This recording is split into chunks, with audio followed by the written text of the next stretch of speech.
In this video, I'm going to show you how I make a sorbet of my own homemade sake, and then how I use that in a dish on the tasting menu. There's some interesting stuff to discuss and explain around the homemade sake, but at the centre of the dish was this intention to express the complex flavours of koji and the delicate natural sweetness of rice. I go about this in a slightly unusual way, but making my own sake means that I can control the whole process and push the flavours towards the profile that I wanted for the finished sorbet. So before I go through the recipe, I'm going to explain a little bit more about the sake that I make, and the first thing to say is that it's not a traditional sake. It's very much geared towards the flavour profile that I want for the finished sorbet. So to make sake, we start off by soaking and steaming rice, and then mixing that with koji to release its natural sweetness. I've got a whole video on koji if you want to learn a bit more about it and what it does, but essentially the enzymes in koji are breaking down the carbohydrate in rice into simpler, sweeter sugars, and then traditionally it's that sweetness that would be converted to alcohol through fermentation. But for my sorbet, I want to keep all that sweetness from the koji and the rice, so I intentionally halt the process before that yeast fermentation would happen. And that preserves both the natural sweetness that we've developed and also the complex aromatic soft fruit flavours of the koji. In fact, I really want to maximise this natural sweetness, so I mix my koji, rice and water and hold that at 60 degrees for 12 hours because that's the temperature that the enzymes that are breaking down the carbohydrates into sugars are most active at.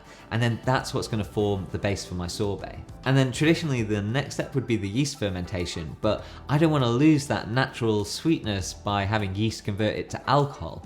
But I do want alcohol in my finished sake. So there's this style of sake making where distilled alcohol is added as an addition into the sake. I drew on this but then pushed this idea even further away from tradition by completely removing the yeast fermentation step and adding all of my alcohol in the form of a distilled Yunnan tea, which I make at low temperature using the rotovac. Again, I've done videos on how I use vacuum distillation to capture delicate aromatics at low temperature, and using that here with Yunnan tea helps to pair those flavours beautifully with the natural aromatics of koji. This approach is a bit unusual, but it gives me a finished sake which tastes unmistakably like sake, but preserves as much of the natural sweetness and aromatics from the koji as possible. It has incredibly beautiful, complex flavours, and it's not something designed to be served as a drink, but it does work perfectly for this sorbet. So to make my sorbet, I take that sake and add a sorbet syrup, which stabilises the sorbet and gives it a lovely smooth texture. And then I rapidly freeze my sorbet with liquid nitrogen. I think most people are familiar now with why you might want to use liquid nitrogen for something like this, but in short, the faster you freeze a sorbet or ice cream, the less chance there is for large ice crystals to form, so you keep your sorbet as silky smooth as possible. So that's my sake flavoured with distilled Yunnan tea, and then to serve this I have some rhubarb that's preserved in a syrup made from flowering currant.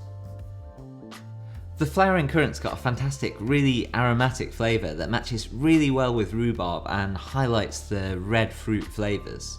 These are served in a beautiful small dish, and it's only a really small serving because this is currently course 12 out of 14 on the tasting menu. And then lastly, it's finished with this grassy olive oil that's infused with koji and osmanthus flowers, and the dish is dusted with a little bit of dried raspberry. I really love this dish, and when I was working on it, it was one of those rare dishes where everything just seemed to slot into place and every step just felt natural. The finished dish is very pure and understated, but there's all this complexity just beneath the surface, both in terms of flavour and the process of creating the dish. I hope you found this interesting, and if you have, I've got some other videos on koji and some of the other ways that I work with this, as well as other videos on different dishes from my menu, wild foods, techniques, so have a little look and see if there's anything else you might find interesting. Give me a like and hit subscribe if you'd like to see more of this kind of thing, and if you've got any questions we can chat in the comments or over on my Patreon where I prioritise more in-depth discussions and answers. Thanks very much for watching, and I'll see you soon.